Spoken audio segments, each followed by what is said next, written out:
Mister Pavan, primo giorno qui a Pieve di Soligo.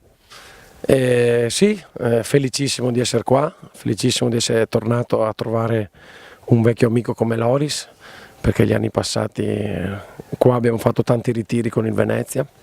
E quando mi hanno proposto, il nostro direttore Carlo Osti ci ha proposto di venire qua, ho detto subito sì, perché sapevo cosa trovavo. È un ambiente familiare dove si sta benissimo, si mangia bene, ci si allena alla grande, allora sono contento, sono molto contento. Qual è il programma della settimana? Fatica, tanta fatica, perché c'è bisogno adesso di farla. Però c'è anche da dare e iniziare a dare un'identità alla squadra.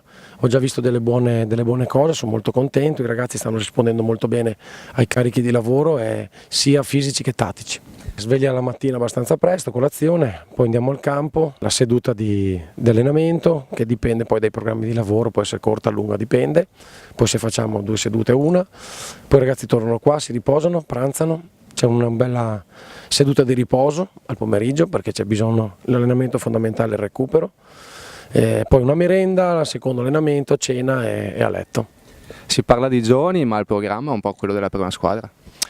Sì, perché la primavera si avvicina moltissimo al lavoro della prima squadra, e come intensità, come qualità.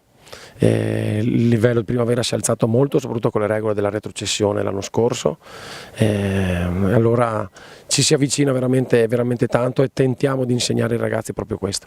Diciamo che la primavera è un po' il serbatoio, no, della prima squadra. Come si vive l'arrivo di un campione come Cristiano Ronaldo? Penso in modo positivo, per me è bello vederlo qua, per vederlo giocare, ma a me sinceramente non è che, io penso ai miei ragazzi, alla mia squadra, e loro secondo me non devono ancora pensare a quelle cose lì, devono pensare a creare una mentalità per arrivare lì e giocare contro questi grandi campioni, quello sì.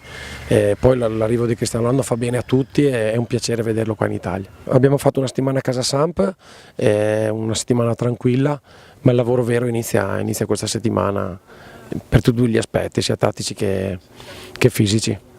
L'obiettivo intanto è creare un gruppo forte mentalmente, perché il campionato è duro, io l'ho già detto ai ragazzi, vista l'esperienza dell'anno scorso, molto dura, si vede il lavoro fatto nei settori giovanili, di conseguenza sono ragazzi che giocano in primavera, difatti il livello è molto alto. E l'obiettivo è quello di creare un gruppo forte, mentalmente forte, che sa affrontare periodi negativi e positivi, tutto diciamo vicino a quello che potrebbe magari in futuro succedere per loro nei professionisti. Ma ci sono degli elementi importanti, però adesso dire che sono pronti per star su, secondo me no. Secondo me no, abbiamo già 2 ragazzi che salgono con la prima squadra, sono in ritiro con loro, uno esordito in Serie A l'anno scorso e già questo è un buon risultato. Però bisogna lavorare perché poi adesso abbiamo anche tanti 2001 che arrivano dall'Under 17 da formare, però ci sono dei profili molto interessanti, però per scaramazia non dico niente. È un onore ospitare una squadra di Serie A come la Sampdoria, oltre che un piacere, e siamo a disposizione per fare il nostro lavoro. La primavera deve essere pronta all'occorrenza per la prima squadra, i giocatori devono fare anche la tattica che fa la prima squadra, insomma, sicuramente. Quest'anno la primavera, il prossimo anno magari la prima squadra? Ma magari siamo speranzosi che questo accada, insomma i buoni rapporti ci sono e rimaniamo in attesa.